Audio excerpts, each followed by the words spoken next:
Just last week, actually, the UN-backed World Happiness Report, an index that ranked 158 countries based on societal well-being. The results were quite stunning. I think the Scandinavians were at top. Switzerland was number 1. US was 15th. Singapore 25th. Where was Hong Kong? Right down in 72. That's right. Yet another indicator that reflects the city's brewing discontent. So any advice to improve the situation is all but welcome. Our speaker today will share his experience on this theme from a Bhutanese perspective. Over 40 years ago, the Himalayan nation introduced a unique metric to assess the country's development and progress. Now, they use happiness as an indicator through Bhutan's Gross National Happiness Index. They place the quality of life higher than typical metrics like economic progress or gross domestic product. In fact, in Bhutan, happiness is instituted across their policies. Tenzin Lekphell is the CEO of the Institute for Management Studies in Bhutan. He specializes in the Seeds of Happiness program, which gets visitors to interact with the locals to discuss about their idea of happiness in the hopes that they will inspire some insight to the visitors, planting seeds of happiness back when they return home. Lekphell will share the secrets to happiness at work and putting G and H, the gross national happiness, in practice, and further advise on how to bring happiness in one's life. This is his first time here, so everyone, first time in Hong Kong as well, so everyone please give a warm welcome to Tenzin Lekphell.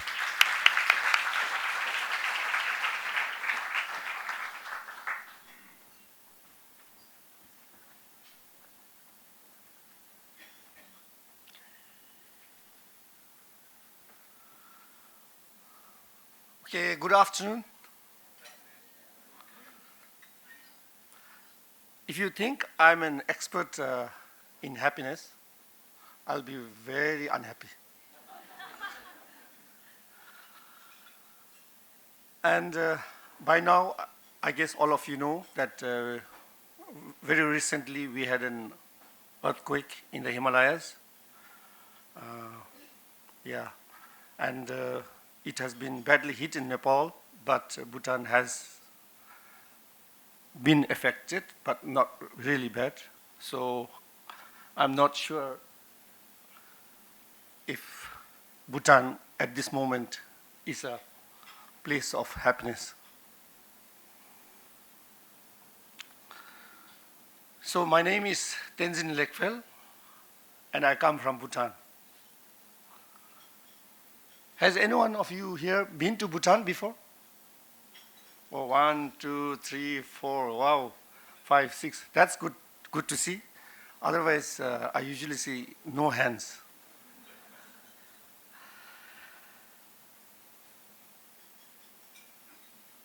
I used to think Bhutan is very famous.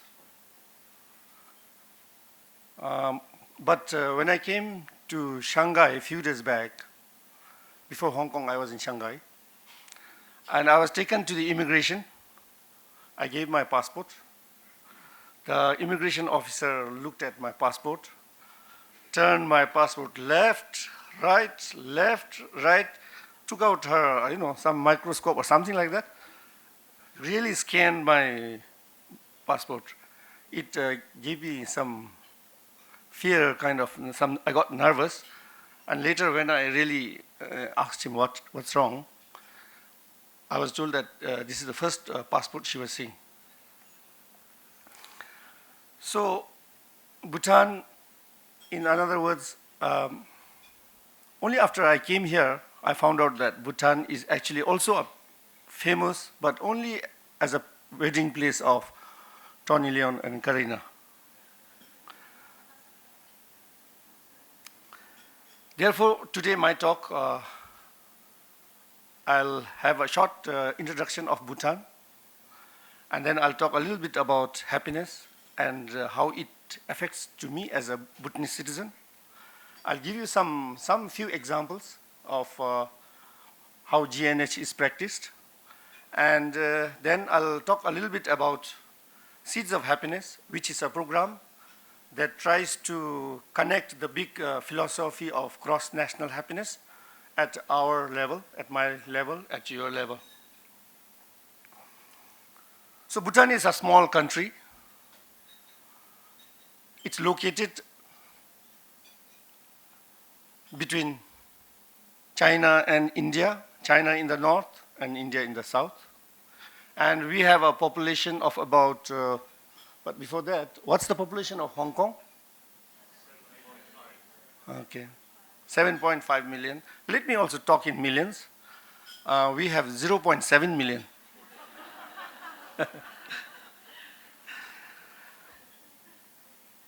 So Bhutan is really a small drop between the two giant countries in the world. And food, Bhutan, we eat rice in the morning for breakfast, rice for lunch, rice for dinner. And yes, the other favorite food is chili. Bhutanese, all Bhutanese, they love eating chili. And if this chili is not there in one of the dish, then that food is boring. I'm sure if Chairman Mao was here, he would have really loved our food.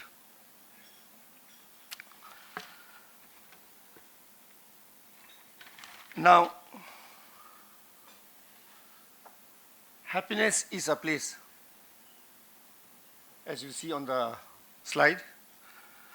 This is actually an advertisement of the Tourism Council of Bhutan. And we Bhutanese, we like to think that this place is Bhutan. However, one of the reasons why we also say that Bhutan is a place of happiness is because back in 1972, when our fourth king, when he was 18 years old, he made a statement to the people that gross national happiness is more important. I mean, gross national happiness is important and more important than gross domestic product. He believed that all human beings ultimately want to be happy.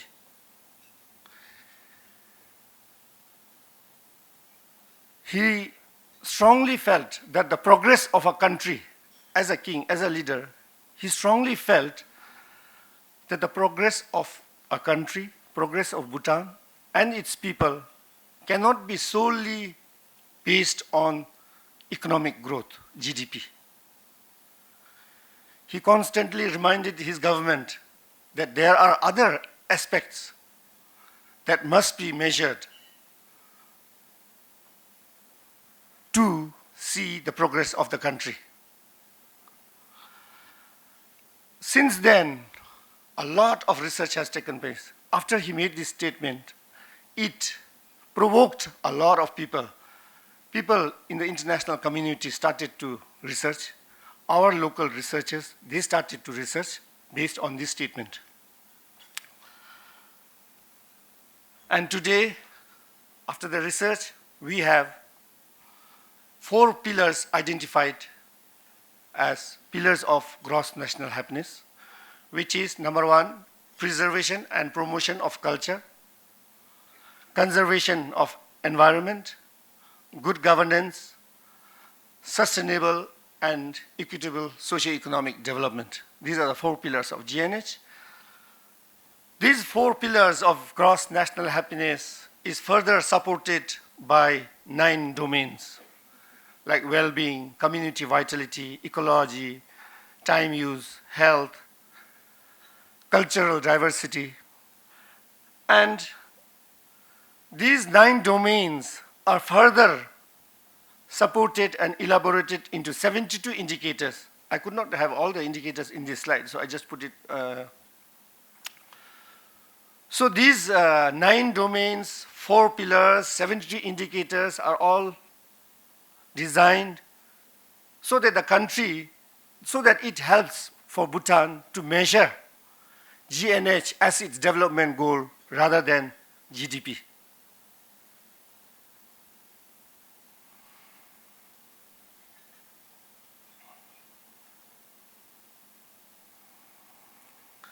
He believed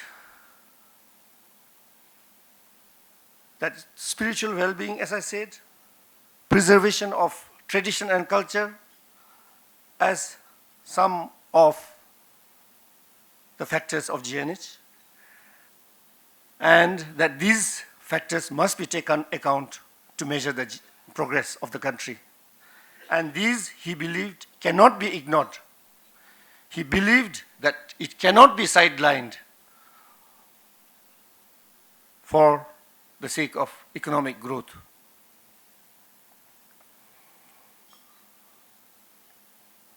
That 9 indicators, 9 domains, 4 pillars, and 72 indicators, if you want to know more, right now I think I do not have much time to talk more on that, but I'd be happy to share over the meal.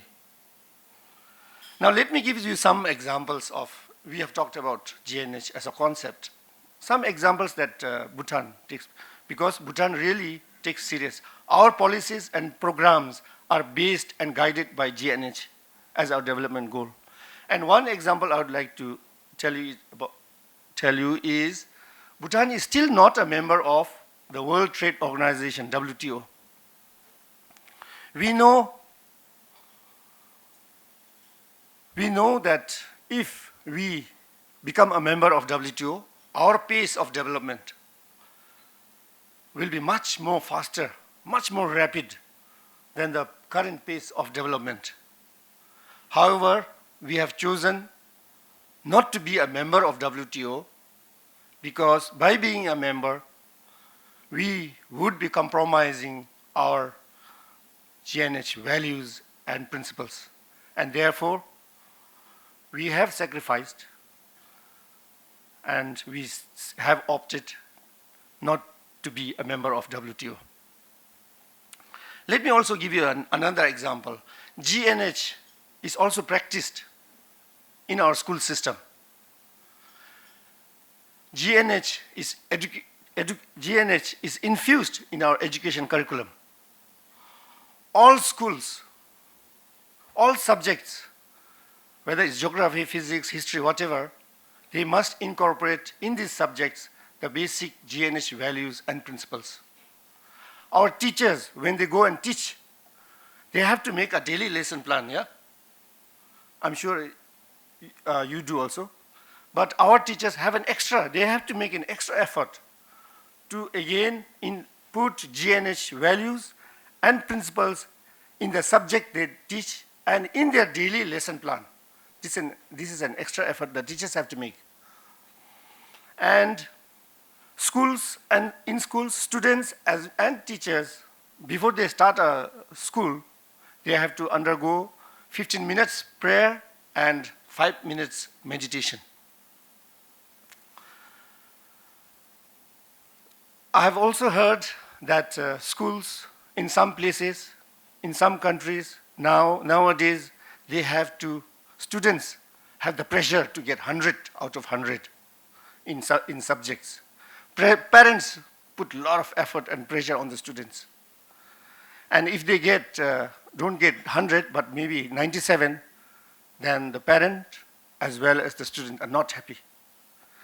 Now, I really wonder if that is education. Is this education?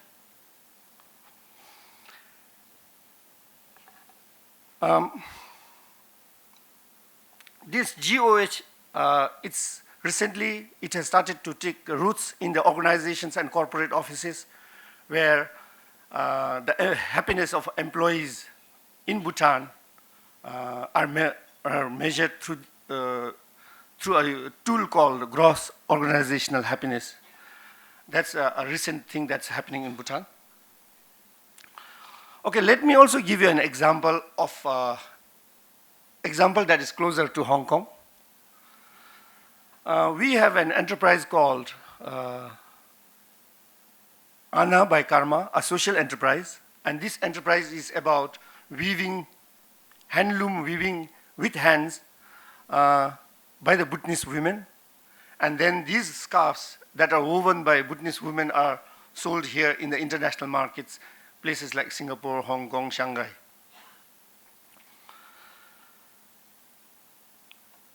This enterprise has really helped our women, the poor and the uneducated women, to earn an additional income. They can weave, but they can't sell. So this enterprise has helped them to earn additional income. However, I'm not here to talk about income, but why I'm showing you this slide is that, as I said, tradition and culture is one of the main pillars of GNH, cross-national happiness. And this enterprise has helped it promote. I come from a very small, remote village, far east in Bhutan. And when I was small, I used to walk 3 hours in the morning to school and back home 3 hours after school. It was during that time that I used to see my grandmother weave with her hand. I used to see my mother weave with her hands. And I also have 5 sisters. And they also used to weave clothes for us. But today, this tradition, this culture is disappearing. This culture of handloom weaving is disappearing very fast because of this huge, massive production that is coming from the factories. Therefore, I really would like to congratulate my friend, Queen. Can you come here, please? Just a minute. I really would like to congratulate her because she's the one who initiated this enterprise. She's from Hong Kong. And scarves are woven in Bhutan and sold here. She helps it sell here in Hong Kong. And more than that, the tradition and culture that is disappearing very fast, which is one of the pillars of GNS.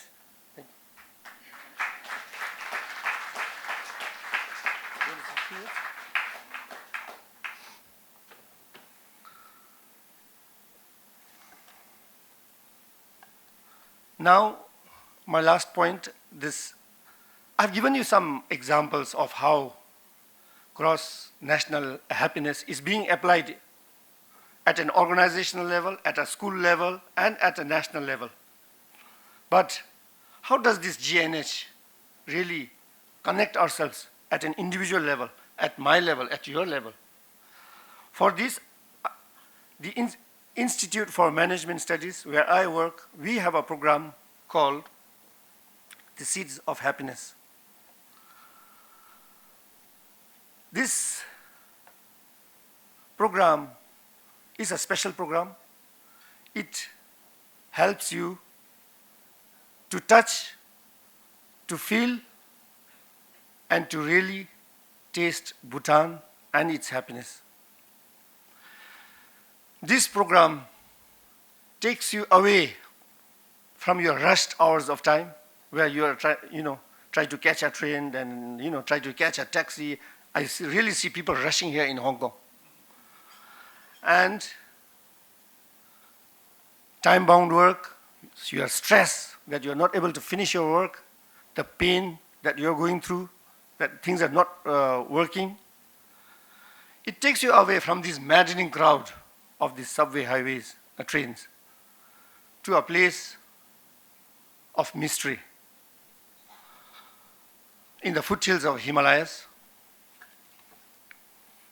where the setting is quiet and mystical,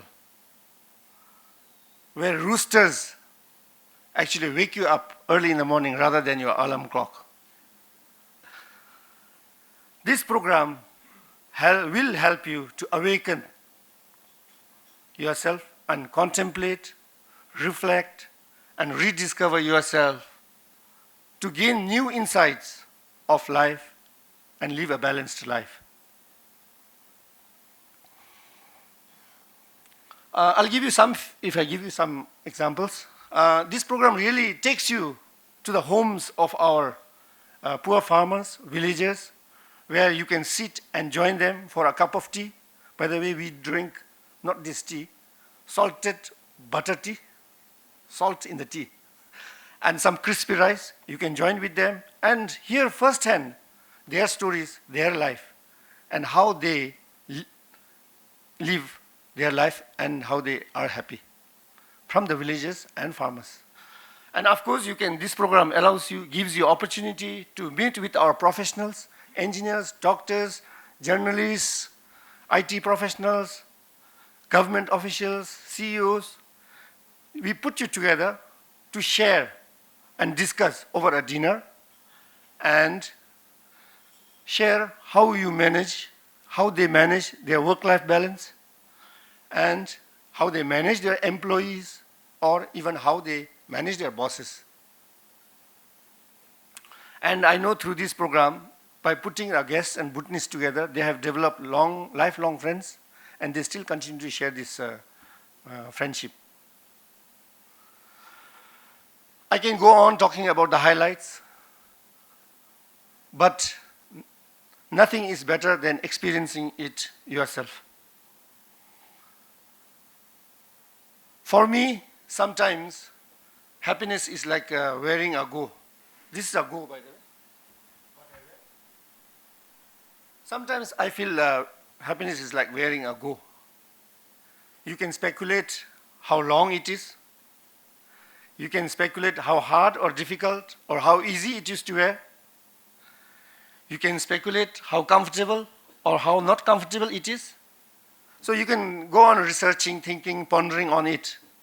So whether we wear a go, or whether you understand so much about gross national happiness, or whether Bhutan is a place of happiness, these are all nice thoughts and concepts. But it will only remain as thoughts and concepts until you have tried it yourself.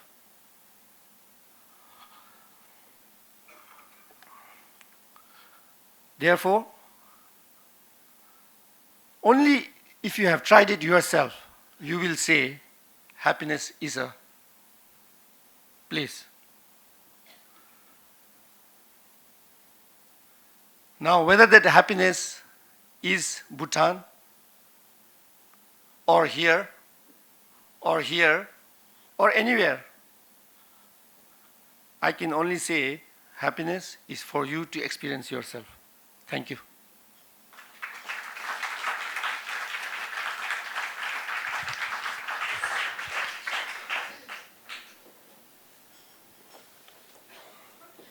Thanks. Time for Q&As.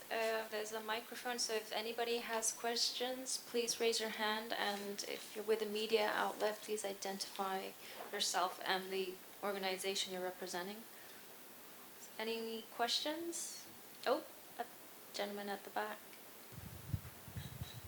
First of all, Robin Wong, and I'm retired already.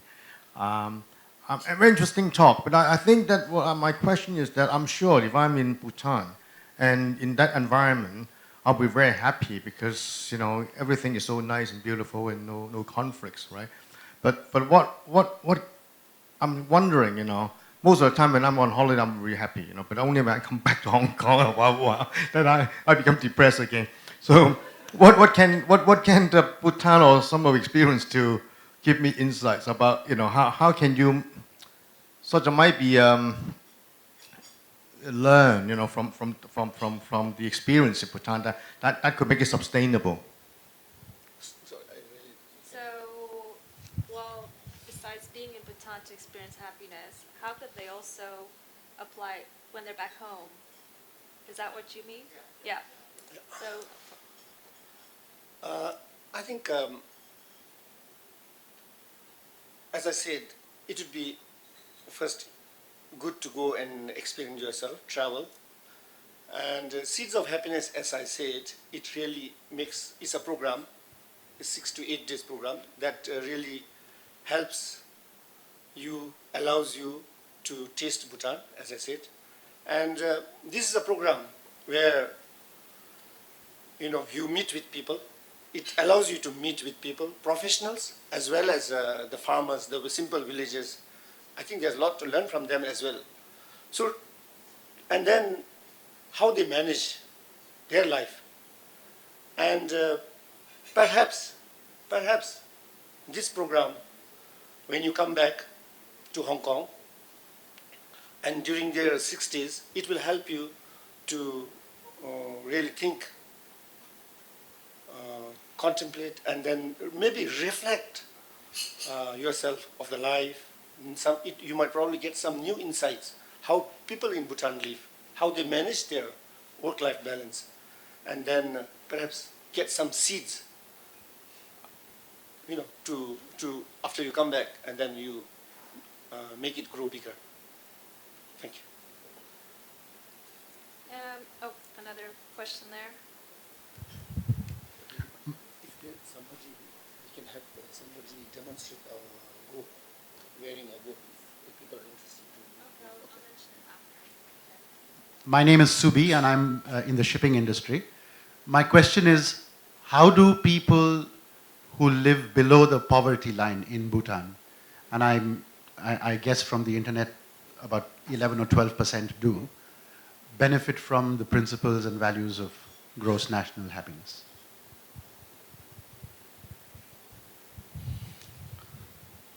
We have a lot of poor people in Bhutan, as you said. But, as I said, for poor people, so happiness is so complex actually. For poor people, people who live below the poverty line, economic growth, money is very important for them. More than tradition and culture, more than good governance, for them, money is very important. So that's why economic development is a very, very important factor for GNH. And it is mainly targeted for people at poverty level. But as you grow higher, where people have, income, very high income, economic growth may not be as strikingly important as it is for the people who are living below the poverty line. So for them, there could be a different factor. Thank you. Any more questions from the floor? Yes, this is a political question.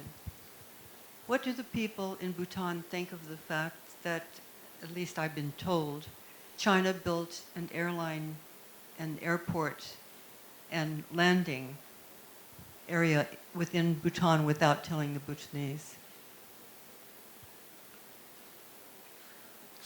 Can I You address that any way you like, but that's what I was told.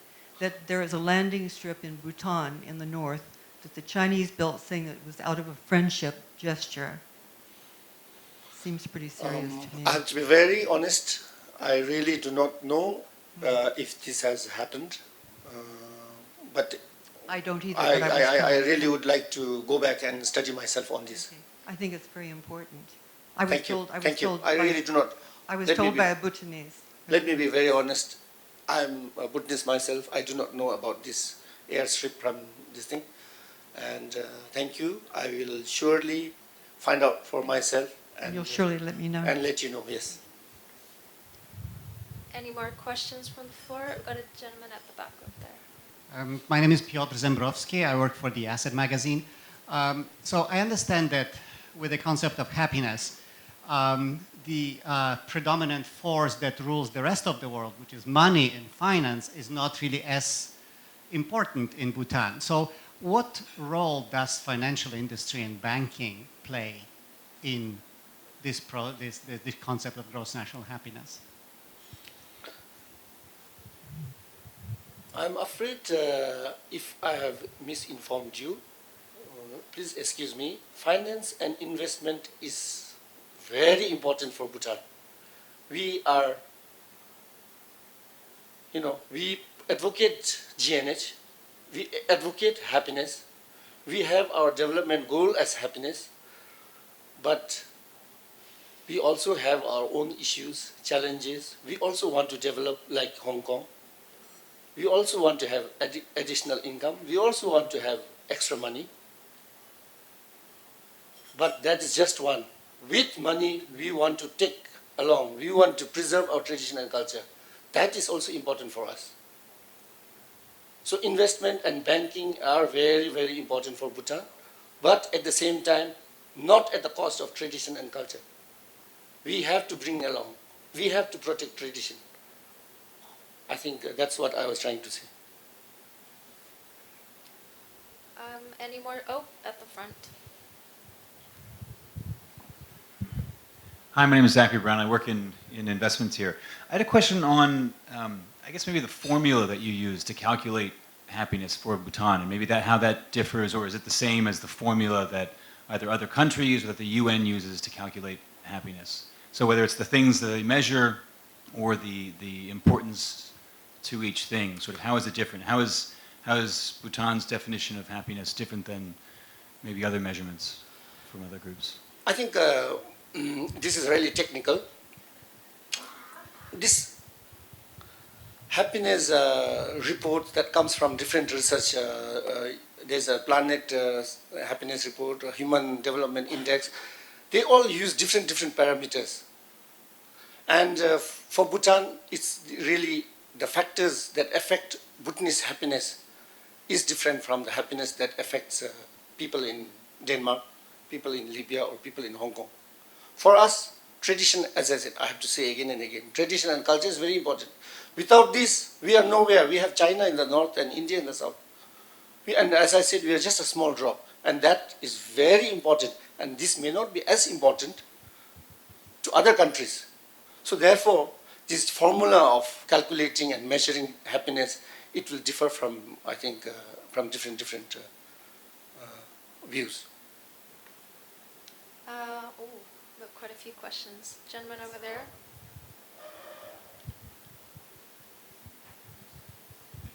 My name is Ted Lipman. I'd like to ask, the way people deal with happiness in Bhutan would seem to be based on their religion, which is Buddhism.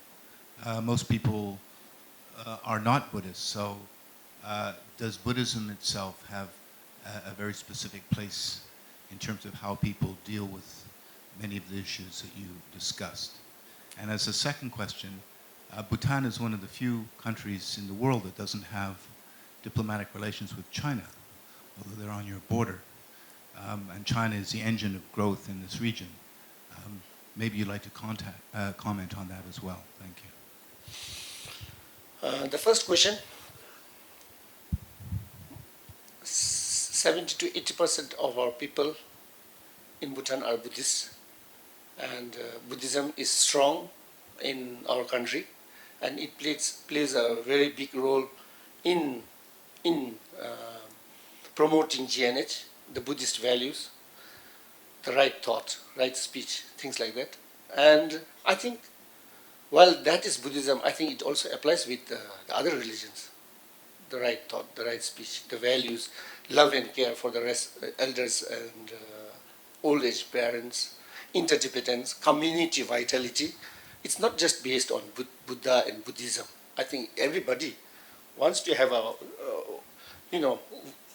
strong connections within the community. Everybody would like to look after their family. So yes, while Buddhism is our religion and contributes in, helps in binding, developing the right thoughts and actions, I think other religion also accepts these basic values and principles. Now coming to the second question, Bhutan and China, as you said, has no official foreign diplomatic relations.